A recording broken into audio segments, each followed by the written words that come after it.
trickle in. My name is Andrew Alexander. I run a press called CRAM Books, and I'm moderating this panel. And I'm here with the publishers of Glacier Bay, Fieldmouse Press, and Uncivilized. Tom doing Uncivilized, Alex publishing Fieldmouse, and Ima publishing Glacier Bay. I emailed you guys and we were talking about doing this, and I was saying, I don't know if I should be the moderator, as I am a much smaller press than your press, but I think it's also kind of an interesting perspective to be able to pick your brains about what it's like to grow a press and what it's like to grow an audience in small press and to publish books, and I think it'll be a fun discussion. So, here's our slideshow, but I wanted to start with kind of how did everyone start? How did everyone start publishing stuff? Tom, you sent me slides from when you were 8. Uncivilized started properly it started as an imprint for my own stuff, because I'm a cartoonist as well, so I needed to just put out some things by myself, and I just created this imprint for it. But then eventually, other cartoonists came to me, and they would just be like, hey, I like how you put together your mini comics, I like the quality and the craft you put into it, will you help me with mine? So then I started publishing other cartoonists under that imprint. And did it start with Gabrielle Bell? Yeah, Gabrielle Bell was the first one to I was already friends with her. There was this cartoonist group in New York where we were all hanging out. Every Tuesday we would go to someone's house and draw comics together. Yeah. And Gabrielle was part of that group, John Lewis, a few others. So some of my earliest publications were from the artists who were in that group. But yeah, not everyone is into the craft of making a book. Maybe you're just into the drawing, maybe just into the writing. So the publisher ends up being the person who's like, hey, I actually kind of like putting together a book, and sort of it just kind of went from there. And at some point, Gabrielle wanted to do a graphic novel. Yeah. And I had to. I basically said, I don't know. I said, I need to find a distributor. I need to find some money.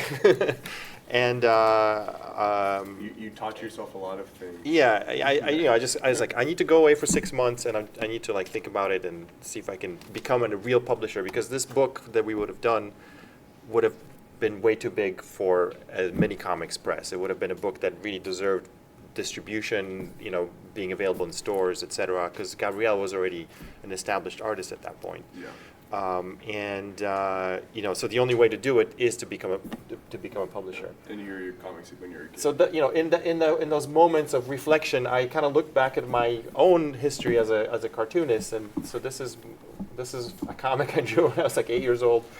But if you notice, if you go to the first slide of that, I don't know how much of it. Yeah, I didn't put them on, but there's a cover. There's a cover. Do you have the next slide too, or no? No. Okay, because that one is actually the back of the comic. So I drew a logo on there. I had a price. I had an edition count and everything. So basically one of my first comics ever was kind of a publication. It was made to sort of look like a comic, feel like a comic, and an entrepreneurial spirit.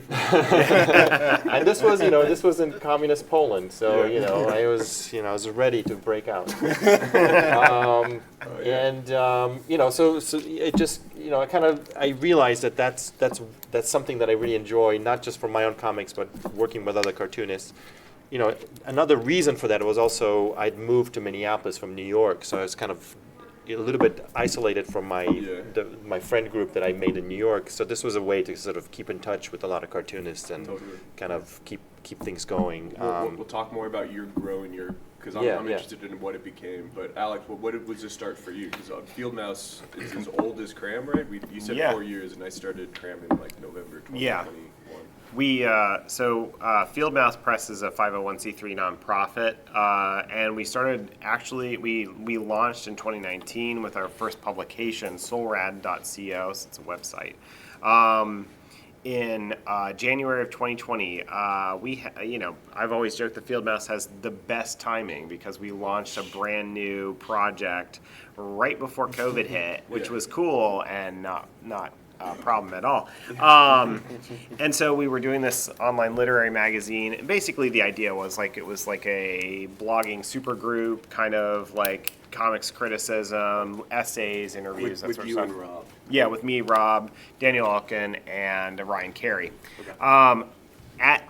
At some point, Rob comes up to me and says, "Hey, I am friends with Ariel Bordeaux, a cartoonist from the 1990s, who has this project she's been working on, and it needs a publisher."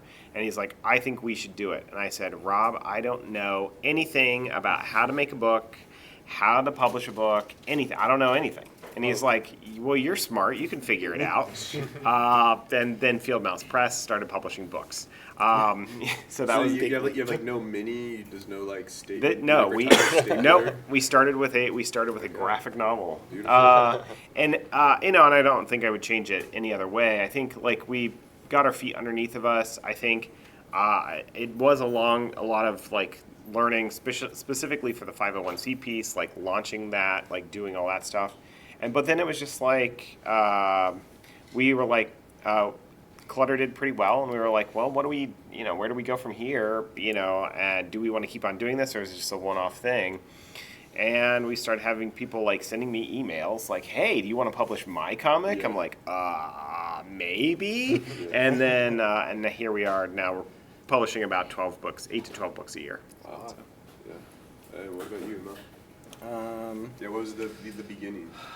I didn't introspect quite as far back as you did. I was very impressed. I think probably, Because let's see, I put some pictures of like our first big books up. Yeah, because this is the first book that I Yeah. heard about that That's you were like, publishing. it's not, I think we did one small book before that, but that's like the first big book we did. Yeah. And the small one is kind of related to it. Let's see, so I think like Glacier Bay started, I guess, in 2019, and there was like a lot of really exciting things happening in the 2010s in like kind of alternative manga spaces. And so I think back in like 2016, I had started to visit like festivals like Short Run, and I was like making my own like personal zine, kind of separate from all those other practices. And there were there was kind of more of a dissemination of different outside of the mainstream manga. So there was like small anthologies called Popokami that was coming out around that time, and it was it was in Japan, but it was also being brought over into like locales like TCAF. There was like a alternative manga anthology called Diorama and Yusuka, and there was like an English edition of Yusuka that was being made. Again, this is not me, but it was like stuff that I was interested in, and then was seeing English editions in the Japan side being made. And so I think I got it into my head around that time that it would be neat to make a book with artists that I was interested in that I didn't think would ever get published. Okay. Either because they were not in the mainstream publishing system, or because their stuff was in that publishing system, but it wasn't the kind of work that was being looked at for publishing in English. Yeah. And so that kind of led to this book, Glacier, the anthology. And basically I had started organizing that and contacting a few artists, and I was struggling to contact an artist. I don't remember which one. It might be an artist that we published since, but I was struggling to arrange using one of their works from a published piece, and I mentioned it to a friend that I had who is also kind of has a similar taste in manga, and I'd kind of I was aware, but I think it wasn't on my mind so much that that he actually also like works in publishing, like as like various sides, basically like lettering or file work and stuff. And he was like, "This project sounds really cool, like, can I help?" And so we ended up working together. He recommended another person who also works in like a professional capacity. And so like with the three of us, we were able to turn like what I was picturing like maybe like a 4-artist book of maybe 100 stories that I like work on by myself for a while, and eventually released, we like turned it into like a 250-page book with like 12 artists, and we made a bunch of copies, and it was relatively popular. And I'll let us move on from this, but I wanted to mention this first edition we reso printed with Cold Q Press. Oh yeah. They're really great guys, and with Aiden. and it was came out really beautifully. And since then, most of our stuff is now being offset, but they did these reso editions of the first 2 books, and they're gorgeous. So. What was the edition size? Now I'm just being. No. I think the first edition was like 300 plus, a couple extra for like contributors, and then the second one was like 500, plus some for contributors, and they sold pretty quickly. Yeah, I was saying, you grew out of that Yeah. run size almost instantly. Yeah. I have both. I have as a manga person myself. I have the reso. I have the reso editions with the gilded edges, the painted edges. Yeah, I included a picture lettered. of that. Yeah, so we did like hand stamped stuff around the edges and some other stuff for a few of them. Because we wanted to, and it was a lot of work. Gorgeous. It was really interesting because we were like doing it. We're like, we're developing, like we'd make little paper tools to like split up the things and block them better. It was like we were like doing our own stamping, like technology. It was very interesting and fun. Was then this like the first publishing project that you did ever? Were you self-publishing, or were you drawing comics before This one was like the first big one. We did a small book called Sleepy Child with one of the authors in Glacier 1. Okay. That story, I think, was originally going to be in Glacier 1, but then it was kind of like... Too big or something? No, it was just like Sleepy Child came out in November of 2019, and I got kind of really busy that fall and wasn't able to really work on Glacier. It was kind of got sidelined because of work. So I was just like, well, I haven't finished getting authors lined up, and I hadn't like talked to the other people who would come to help me, and so I was just like, well, I can make this story. So like we made that book. I was busy with all this other stuff, but we made the Sleepy Child book, and then during like the winter holidays, I was like, let me see if I can kind of organize. So basically, I reorganized the rest of the authors over the like December and January. Gotcha. But yeah, it was kind of like on hold. Interesting. So then after this, you go straight into publishing. Basically, everyone had their first project. It worked, and you're like, That's fair. Yeah. it's time to take Yeah.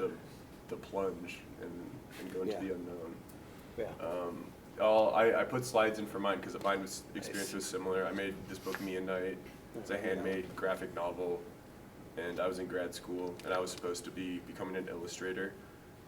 And the book did pretty well, and I was like, fuck that, I'm just gonna make comic books. And these are friends that Max Hoffman and Angela, who we still table together, and Max Burlingame, who did covers for other crams. But yeah, let's go into like present books. So here I have the first one. I got a Glacier Bay book again. This is currently published? Yes. Yeah. This is this one right here. Oh, let me not block the thing. And so shows from the start, right? Like everyone's growing and different, and I'm interested because all three of you are publishing very different things with very different ideas from a very different place, right? Alex said in the beginning that you're a nonprofit. I talked to you, Emma, about a previous work situation where you were like working from Canada and working in the United States and Canada, but doing a little bit of both. But is there anything you guys would have done differently from the beginning? To like where you are now, we're making books, things are more efficient, kind of like see the vision change since the beginning. Is there anything you would have done differently sooner? I think there's some books that we published early on that maybe I might not have published now, but that's not necessarily because the quality of those works is bad. It's more like the things I'm interested in have changed, I guess.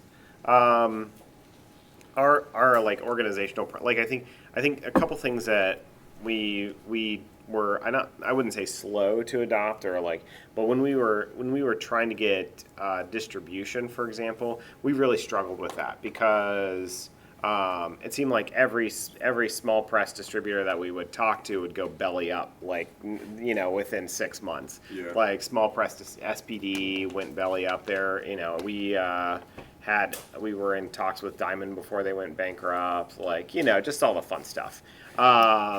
So it's just like, you know, trying to figure out how to get into bookstores was a real challenge, and it, you know, it's like we were able to eventually get that sorted out. But you know, I think you know, given, you know, if I had the ability to rewind time, I'd probably try to be more aggressive about that earlier on to try and get that sorted out.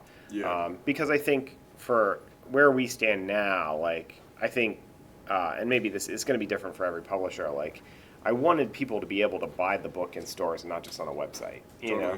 Totally. And that was that was a struggle. Like, you know, I think there was this big surge of interest in graphic novels in the mid-10s, where, like, you know, like smaller presses like 2D Cloud and Silver Sprocket and places like that Picture Box. You could just get into a distributor. A consortium would just take you. You know, it's like, oh, you're doing something exciting. We'll just pick you up. Yeah. But when we approached, you know, in 2021, 2022, they're like, haha, it's nice that you think about us. You know, you're too small, we don't want you. You know, so like, I think there was a bit of a saturation. So, but I think if I had been more aggressive or more like intentional, we probably would have been able to do that better. Yeah, because I mean, I've talked to you, Tom, and you started doing graphic novels, and now you're doing more floppies than you've ever done before, like more single. I mean, that's partly just kind of my taste, not so much like. But I mean, like, you could have been doing your taste from the beginning, right? Like, so why now? I mean, so in a weird way, like when Uncivilized Books kind of started, the more professional side, when we started doing the graphic novels, we actually couldn't get into Diamond. We couldn't get into, because Diamond was the only game in town as far as comics went for comic book stores, and they, you know, we were just too small for them or too weird for them. Whatever, you know, however you want to, you know, think about that.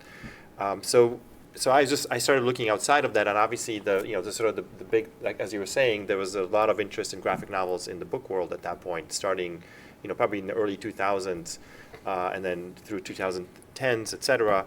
But you know, I also noticed that there was a kind of there was a shakeout that happened around that time. So there was a lot of cartoonists got big advances with big publishers, and they never did another book for those publishers because the books did relatively well, like by our standards. You know, they would sell 20, 30,000 copies, but by their standards, you know, they were looking for 100,000 copy kind of book.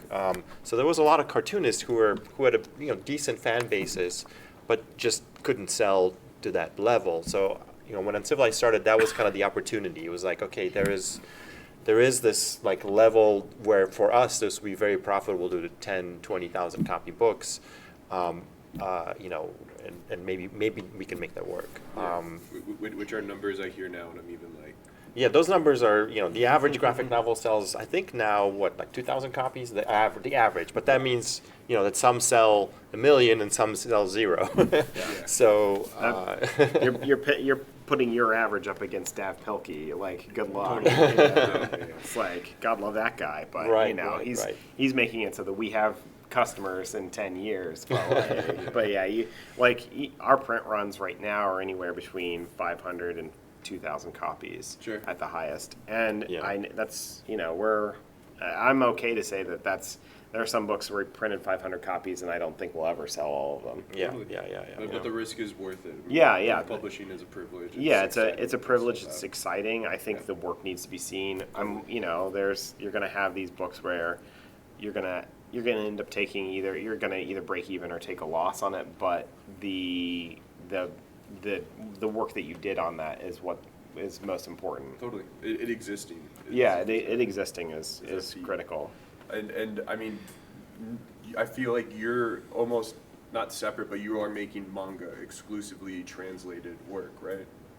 Are there people making work that are English, like made for English too, like mangakas? You mean like other publishers like me, or no, like artists making mangas for you in English first and then being translated? Well, I would say Yeah, we're like, we publish like 99.9% of what we publish Okay. is like manga, and then, but like, we also publish what I want to publish. Sure. And to be honest, a lot of the manga that I publish, people wouldn't recognize as manga. So Totally. it's kind of like, I- so there's like a couple other, like a handful of other things from, artists from other places. So like, this book is by this Taiwanese artist, Ding Pao Yan. And we've been wanting to work with them for a while, and through a really funny sequence of events, it finally coalesced. But we've done a book with Andrew White. We're gonna do a couple other books that kind of are outside of that strictly manga sphere. For sure. But that's our primary focus. Yeah, or at least the start, right? Yeah. Yeah, and I guess the other thing that goes with us doing a small press roundup is that like none of us are publishing YA, right? We're not doing small press YA or larger press Yeah, YA. I've done that. Yeah. You've done YA, yeah. We've got one in the I hopper. think- Yeah? Yeah. It'll probably get published in 27. Do you see it as, I don't even know how to ask, but like more profitable, a different market and different, because like there's different spheres that it operates in, right? Yeah, I think so. Looking at the publishing trends right now, YA, everyone thinks YA is the big thing, but actually it's middle reader. Like, Okay. so that'd be like the kids between the ages of like 8 and 11. So you're looking at like 3rd to 6th grade being like, and that's like, so if you think about like Babysitter's Club adaptations, Yep. Babysitter's Little Sister, Dav Pilkey, that's where the money is. If you're Yeah. trying to make work for a profit, Yeah. we're not really interested in that necessarily. I like a book selling enough so that it pays for itself and that the author gets royalties is great. That's what we want for all of our authors. But we're not driven necessarily because we're a nonprofit. We're not driven by the profit motive. We're driven by the mission that Fieldmouse is built on. Totally. We picked up a book. What is your mission? I I meant to ask everyone. Does everyone have a mission statement? Yeah, we do have a mission statement. Our mission is to, let's see, what's the formal mission is to expand the reach and appreciation of the comics arts. Okay. The informal mission or the vision, I would say, is probably, the vision statement is comics should be a place for every person and every story. Okay. So we publish works that are heavily focused on underrepresented artists. I'll say this out loud here to this group, but we've published more transgender people than we published men, Sure. cisgendered men. And I'm proud of that, but I also think it just speaks to that's where my taste level is. Like the Yeah. people that are making really innovative stuff are, a lot of them are trans or genderqueer or what have you. And that's not to say that we're just looking for good stuff. Totally. We're not, but I think that kind of speaks to where our heart is. That mission is largely how we pick books. It's really how we are deciding our publishing platform. As really, I hate to say this, I don't hardly ever think, I think I can sell 1,000 copies of this, or I think I can sell 2,000 Sure. copies. I never think that. The thing I think is this being in the world going to enrich the space that we're all in a part of? And if the answer is yes, then it's very easy for me to pull the trigger. And these are 2 books that you recently published. Yeah, It was, both by transgender artists. Yeah. Soften the Blow by Bread. Yeah, a rat smasher of a book. It's like 400 pages. It's big. It's like 3 pounds of comics. It's great. But Bread's use of color in this and the use of like the kayfabe and the story, like the storytelling of wrestling to talk about inner turmoil and self-acceptance and body issues, I think is really a fascinating piece. Mara Ramirez, their book Flee, about a young queer woman who just wants to be heard, dealing with family trauma and kind of a clod of a boyfriend who doesn't really get it, and just like trying to be heard in a world that really doesn't want her to be heard. I think that's and so you can see there's a lot of difference in the style. We don't have like a house style, or we don't have like a goal. And that's something I noticed like from Tom and Emma's work. It's like you can tell it's a Glacier Bay book. You can tell it's an Uncivilized book based on your taste levels. Yeah. But not And one project design. is Yeah. the design. Yeah, Emma specifically. I just look at any of these books and go, oh yeah, but definitely that's a Glacier Bay book. I just Okay, know you it. can Yeah, tell, on glance, I can tell if Emma's had hands on Had my it. hands on Yeah, it. exactly. So. Yeah. So, but we're just trying to make cool shit. I guess is the thing. Yeah. Do you have, Tom, you have a mission statement slide? I have our manifesto Yeah. that I drew. Do you want to read it? Do you want to read it to the class? I can. I mean, there is a kind of a second manifesto. I don't know if you deleted that one, but I have it's a more recent one. But it's I mean, it was a much longer. this It was a the 4-page one. manifesto. This was the one that we sort of launched with. Yeah. But but really, to me, like the first line, comics are a way of thinking, is really key. Like, I see comics as a kind of a language, not just for storytelling and fun things, which it is. I like all of that, but also like for thinking through ideas and things like that. So. Yeah. I did delete that slide, but there was It's okay. But like time space and this idea of time space, like Art Spiegelman talks about it all the time, and I think Sure, about it, like, sure. So that's it's something that's really kind of, as I've been publishing longer and longer, like that's been coming more and more to the fore. Yeah. Back then it was really, this was written with a very specific audience in mind that didn't really know that much about comics, because this originally ran in the first catalog, an ingrown catalog. So like the buyers could read this and just kind of get on board, Totally. like why comics and why this publisher. Totally. So I don't know if everybody had a chance to read it. Maybe You should by read now. it. You should read All it. right. Comics Yeah. are a way of thinking, a way to apprehend and understand the world. During the 20th century, comics were relegated to second-class citizenship in the world of literature and ideas. But on the threshold of the 21st century, comics and graphic novels are poised to stand shoulder to shoulder with the world's best literature. Uncivilized Books champions cartoonists unafraid to grapple with big ideas. Their books are funny, smart, dense, and satisfying. Comics melding the artist's hand with the latest technology are the illuminated manuscripts for today. They're the natural medium for the literature of now. We envision a future full of cartoon philosophers, comic book poets, graphic novelists, and doodler scientists. See you there. So, I'm not interested in a specific genre. I'm really just interested in like comics that kind of can illuminate ideas, whether that's through stories, whether that's through like sort of scientific exploration or philosophical exploration, Totally. wherever. The medium is the massage, right? Like it's everything's connected. With Sure. Yeah.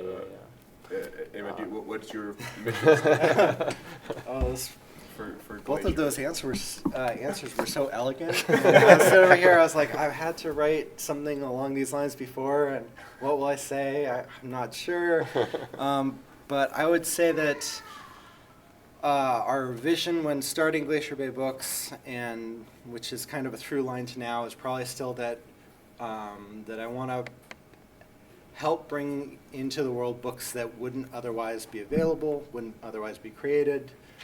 That I'm looking for titles that are works that are full of vibrant self-expression, that are bringing fresh new ideas, storytelling, and art. And I'm not like you said, I'm not constrained by genre or style really. Clearly I have like certain kind of styles that I find more interesting, but there's a really wide range of stuff that we published. Yeah, there really is. So it's really about kind of trying to bring out a really, a wide array of titles and expand the idea of what, I guess originally manga, but kind of in a wider sense, what kind of comics are possible. Totally. You two want to know what I think about your presses? Your Note to self. Okay. Kayfabe begins. Tom's idea of the cartoon philosopher really speaks to me. When I think about your work, the works that you publish, that's the first thing that comes to mind. Because a lot of the work that you're publishing really does grapple with those big ideas. Like even some of the stuff that appears more genre, like Sickness, I think is like it's really grappling with like the idea of like what actually is horror, or like what does it mean, Right. Emma, I think about your work as like traditionally like making the world smaller like in a positive way, like Yeah, pulling people in, like through the power of comics and storytelling, bringing the world together. Like there are cartoonists that you've published that I absolutely adore, and I would never have gotten a chance to read them had you not published them. And so like I love the books that you guys make because I think we all have the same heart for artists, the same heart for people, the same heart for good art. But it's just it speaks to the kind of stuff that you're interested in, that it takes those different forms. Right. We when we set up when we talked about moderating this, we talked about past, present, future. So I guess let's talk about the future. What do you see? What are the challenges that we're facing now, that from starting to now in the future for publishing, right? But whether it be mail increasing, tariffs, et cetera, et cetera. Oh, yeah. Is the business as booming as it once was? We all know the answer, but I mean, I tend to want to look at all these things in a positive way, in a weird way. One, I think the big positive is actually the breakup of Diamond. Now we have a handful of distributors that kind of distribute different things, serve different audiences. Sometimes there's overlaps, which is good. So in a weird way, we're kind of back in the kind of 80s mode where there's like a bunch of different distributors, and there may be more launching soon. This is kind of like an open market now. Yeah. And that might be good. There might be good because they're going to be competing. They're going to be kind of hopefully creating, looking for more spaces for comics, et cetera, et cetera. And there are challenges like, tariffs are, sort of like for comics, not specifically, just because the tariffs haven't really risen for comics specifically, haven't but affected materials and things like that will rise in paper, price. Yeah, plywood. exactly. And obviously, shipping costs are like through the roof. It's not great. So, I'm hoping that like it all kind of like shakes out in some positive way, like that's how I look at it. And for us, we're trying to kind of do a little bit different things. The whole subscription model that we're doing is a way to essentially enable comics to go to people that a lot of the subscribers basically don't have a comic book store that they can go to easily and find these things. So this is a way for them to be able to get these things. And I just lately I just really enjoyed the floppy format, which is why I've been doing a lot more of it. And I kind of want to more see that kind of stuff in the world in a magazine format specifically. Totally. Seems like a kind of maybe that's the format of the near future. Like the floppy regular comic book is almost getting too expensive. It's like 20-some pages for like $4 or $5. That's a lot. Yeah. So like the magazine is a little bit more expensive, but it's got a lot more pages, a lot more work, and it seems that it's being kind of adopted pretty well in comic book stores. You see a lot of magazine-sized titles out there, so maybe that's one of the formats of the kind of the near future, physical formats. Obviously, totally. There's digital, which I feel like that still hasn't been quite figured out. Like there's been many platforms, but they all kind of have their shortcomings, and but I think that's still going to continue growing, just because that's the world we live in. So anyway, what do you guys think? Publishing is in a kind of a precarious situation right now. I think, and you're as a publisher. So I think a couple things that I'm thinking about. It's like, how do we as a small press, who are we're a 501c3. None of the people that work with Fieldmouse are doing this as a full-time gig, right? And I think that's important to say. Like, I'm doing this on my this is my nights and weekends. I do this for fun because I enjoy it. And because of that, it's like, how do you continue to make a high quality level of product? How do you continue to make a book that people actually want to own? How do you do all that without becoming so top heavy that you topple over and die? Yeah. You've seen a bunch of small presses over the last 15 years, and Tom, you've watched them drop like flies around you. Mm-hmm. it feels like you're like Highlander sometimes. It seems like Tom's over here, like still, there can only be one small press, and it is Uncivilized. But they're the barbarians. It's like these businesses, they like build up a level of success, and then either they're able to like find a spot where they kind of like fly, Sure. or the ambition gets higher than their ability to perform, and then they crash. I always think of small press companies or small press comic companies as like hardcore bands. Like, like 5 beautiful years. Yeah, maybe, and then it's like boom. So we're trying to it's like I don't want to burn out on this. I want this to be something that I can do creatively for the rest of my life as long as I want to do it, and also be able to spin it out and close it down if ever it becomes too much. Sure. So with that in mind, like I think the big thing for me is it's like finding that level where you're not pushing yourself too hard and not burning yourself out. From like a materials and kind of like a printing, et cetera, kind of like this, like the aspects of the market, I think a couple things that are concerning right now, like the removal of de minimis as an exemption, it makes it very hard to get mail out of the United States. So a lot of our international customers are like, I guess we're just not buying comics from you anymore.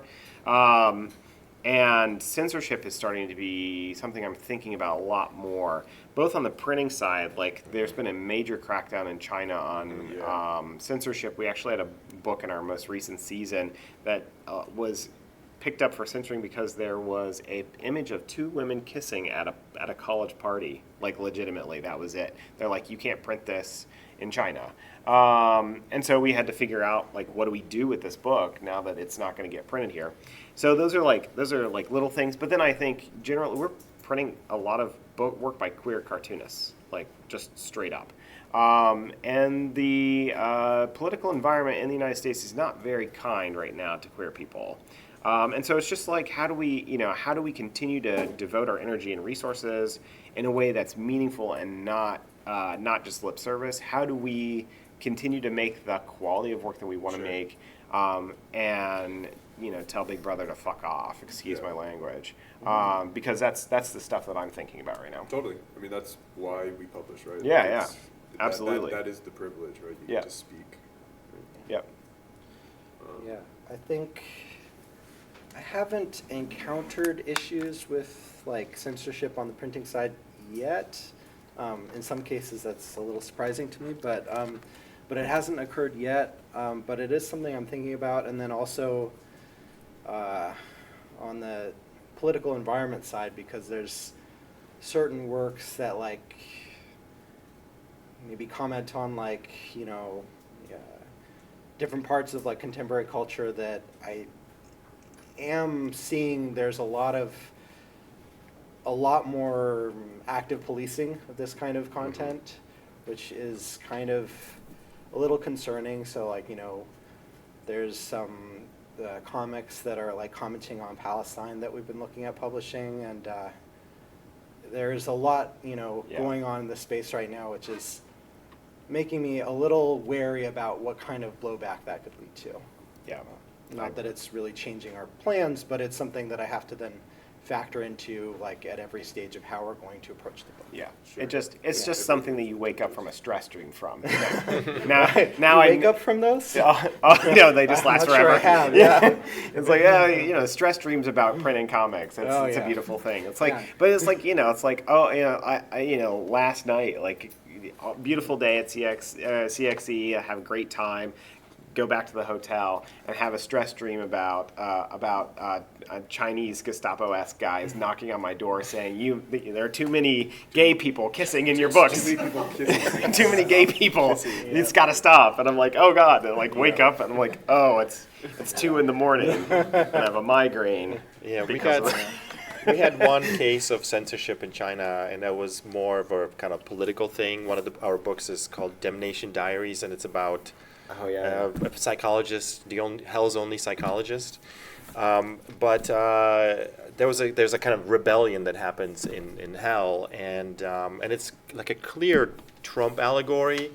However, the censors didn't see it, so they just kind of were like, oh, well, this is clearly sort of anti-establishment or whatever. We really cannot print this in China. So we had to scramble and find another place to print. Ended up getting printed in Lithuania instead. But yeah, I see there's a question up there. Is that a question? Yeah.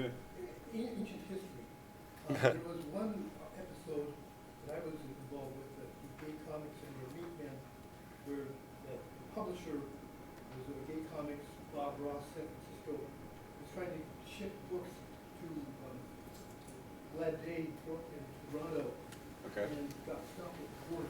Oh yeah, that still Oh, yeah. happens. Oh, yeah. And I was required to draw my character as a human with basically a cloth and clothes on.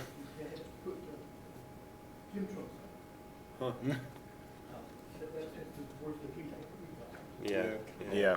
Yeah, Canada definitely has a lot of standards, various standards. Like you can print these books in Canada a lot of times, Yeah. but you cannot import them. into Yeah. Canada. Yeah, it's very interesting. It's like I can print this in Quebec, but I can't send it from New York to Right. Ontario. Right. Very So interesting. there's some strange rules sometimes. Yeah. Yeah.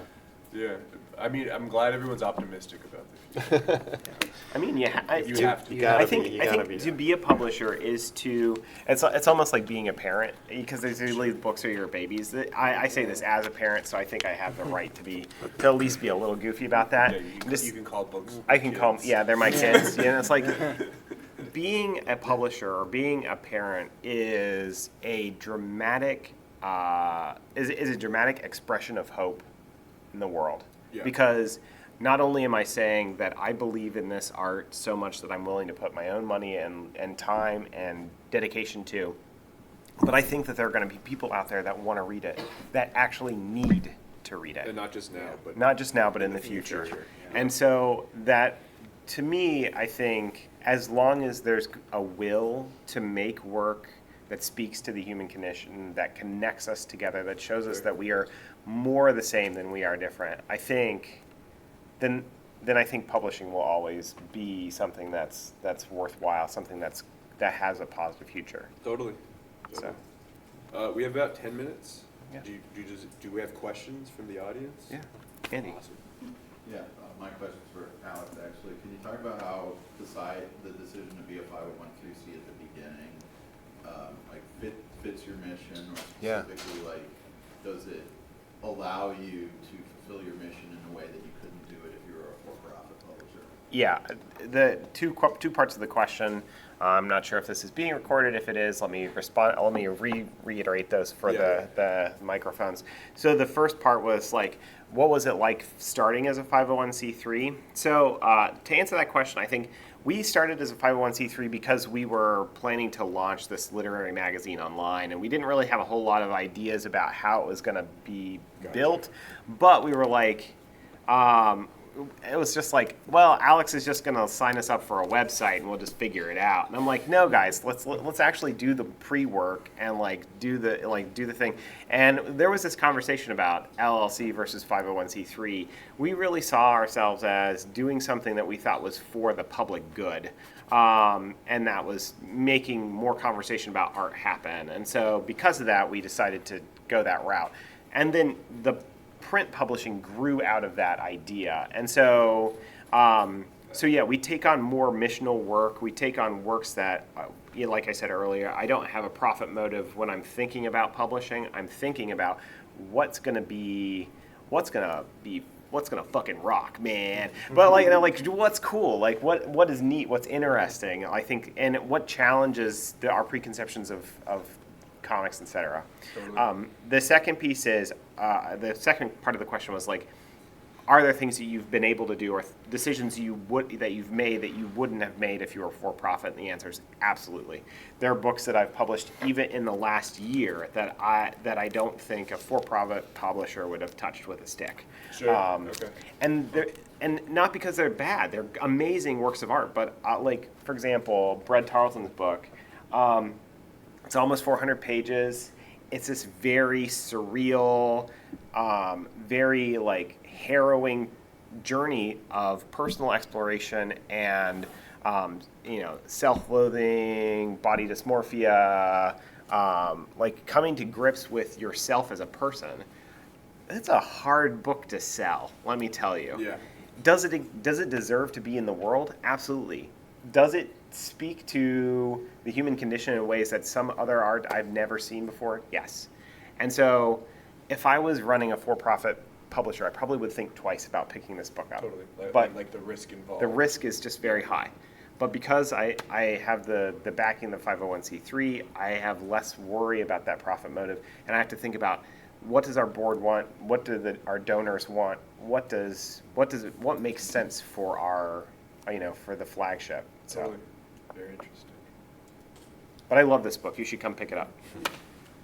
I'd love to hear more about, your struggles with various distributors and where you found success with distributors and distribution, especially with everything that's happened with Diamond this past year. But yeah, I'm really interested in that. Yeah. So to reiterate, the question is to hear more about the struggles with distribution Right, and where right, you found right, right. success in distribution. So in a weird way, we never really struggled with distribution because that was the first thing that, like, when I was becoming a publisher, like, that was the first thing I wanted to secure. I wanted to make sure I had a distributor. I didn't want to be, like, I had friends who were small publishers who just had, like, boxes of books in their homes. Like, I just didn't want to do that, So we signed up with Ingram, and it just happened to be, actually back then it was Consortium. It was a smaller distributor that eventually got absorbed by Ingram, but they were just kind of on the lookout for new comics presses at that time. It just happened to be a good time to talk to them, and and they were also based in Minneapolis, and I was in Minneapolis, so I was able to talk to them directly, and they clearly knew that I knew a lot more about comics than they did. So I think in one way they signed me just to have someone around to talk to them about comics because they just didn't know anything about like comics. So I ended up being kind of a on the side consultant. Like, hey, should we sign this press? Should we sign that press? So that that was good, but they were also like in a very different space. The very literary space. So a lot of the reps there didn't really understand comics, didn't know how to sell them. So that was a big challenge. Also, the way they interfaced with Diamond was challenging because Diamond would be very picky about some of the books that they wanted to take or didn't want to take. But it turns out there was also like all kinds of other wheels spinning inside that I just didn't even know existed, that we had to kind of untangle. It was a lot of kind of educating the distributor about like comics, basically, like what are they, why are they interesting. D&Q actually did a really good job a few years earlier, kind of doing something similar. They kind of with their distributor were helping to kind of like these are just not they don't need to be shelved with Garfield. They can be shelved on as a kind of a graphic novel. Yeah. And then, when we started doing more floppies, You do work with Lunar? well, Lunar didn't exist yet, or they existed, but not as a distributor. We signed with Diamond first, but that was kind of a long, huge process just to get through. Craig being a big name, because we started with Craig Thompson's comic. That sort of helped us get in there, but they just didn't quite understand like why would we wouldn't even want to do that. So it was weird. Yeah. But we got that, and then Lunar showed up, and we actually signed up with them very early on. They were very mainstream at first, but then us and Floating World and Silver Sprocket kind of like joined them as like trio of smaller publishers. They kind of wanted to build legitimacy, like, hey, we want to show that we also do books and graphic novels that are a little weirder.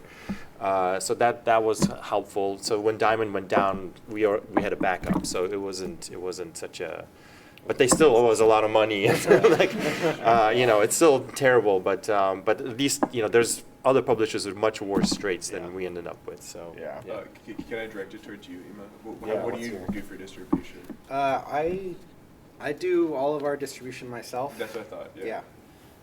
So What does that entail? You A lot of are the good work. distribution. You are the distribution. Yeah. Yeah, I mean, all of the simple like shipping and selling to customers or to stores, kind of like cold calling or pitching stuff to stores, and making like retail connections. Okay. Yeah. You know, in the U.S. and internationally. Yeah, because I'm the same. I do Yeah. all my distribution myself. Yeah. I knew for a fact that there was no way that I would be able to have a billion boxes in the house because we don't have a big space. Sure. So I was like, so we signed with White Squirrel to handle our distribution like early on, and they're a boutique distributor based in the Seattle area. And they're great. They've helped us kind of like maintain our inventory, and we have space in their warehouse that we rent from them. They manage our web store. Oh, yeah. But after a certain point, it's like, well, we can't just have our web store. We gotta. So we've been working on the distribution piece, and so we unfortunately we started reaching out to Lunar like right after they took Image, which was Oh, a yeah. bad time to reach out to They were Lunar. just choke Oh, full of new publishers. Yeah, and now it's even worse. But like, so still hoping to try and get more into comic shops, and largely I'm doing a lot of hand selling to comic shops. But now we're signed with Asterism, which is a small press-based publishing distributor. They distribute to, essentially like 700 plus bookstores in the United States plus library systems. So, Oh, yeah. so they've been, and that's more of our speed too. We've gotten a bunch of bookstores I've never heard of from like Minneapolis or like Austin that are like, let's just buy $100 worth of Fieldmouse Press books. I'm like, who are you and where did you come from? It's like, and that's great. It's like, so that's been a real boon this year. Oh yeah. I forgot. I feel really bad. So I do work with one small distributor named Emerald City. Oh yeah. We Emerald work Comics with them too. Distro. Yeah, really, really small. But I think they carry like 7 or 8 of our books. So. Yeah, and they work in the Pacific Northwest. Wow. Like 2 minutes. One more question. Quick question. Yeah. This is a question for Tom. You talked about, and you started as like a small imprint just for your own comics, Yeah. and then people approached you. Yeah. I was just wondering if you could expound a bit on what the learning curve was like moving from like printing your own comics to like larger, more work-intensive publishing. So I worked in graphic design like as my job, so I sort of knew how to put together print projects, professionally. So kind of moving that into kind of my own business was not that difficult. I kind of already was doing that anyway. And in terms of like making my own work, I like the first convention I ever came to was SPX in 1998, and I bombed. Like I sold little comics, and when I realized at that point was like, okay, these comics are kind of crappy. Like they're just like too Xeroxed or whatever. Like so, from that point on, I was like, I need to make nicer comics. I started really focusing not just on the comics inside, but also on the product itself, on the quality of the paper, quality of the printing, et cetera, et cetera. And that's what people saw in my mini comics in the early 2000s. They were like, oh, you put this thing so nicely together. How did you do that? And people just started approaching me about it, and eventually I ended up helping them print that stuff out. So I kind of moved some of my professional sort of skills into this, and kind of went from there. So, And you've got to understand, like, I'm looking at Tom's books to figure out what I'm supposed to do with them. I'm like, let's go grab Gabby Bell's book off the shelf. I'm like, all right, flip through. All right, here's the, like literally, I had 2 copies of one of Gabby's books. I ripped one apart Oh, yeah, so that I that's- could. that's the best way to do it. I pulled Yeah. it apart and like got the tape measure. They've got like my rulers. I'm like, all right, this is how this is laid out. This because I'm like, I didn't know. I can't, Yeah. I've always done art, but it was not like I was not a book designer. I didn't have, so it was Right. like really like just learn from people who are doing it well. Yeah. Tom was always doing it well. So. All right. I think that is our time. All right. Thank you so much, everyone. Thank you Thank you. all for joining us.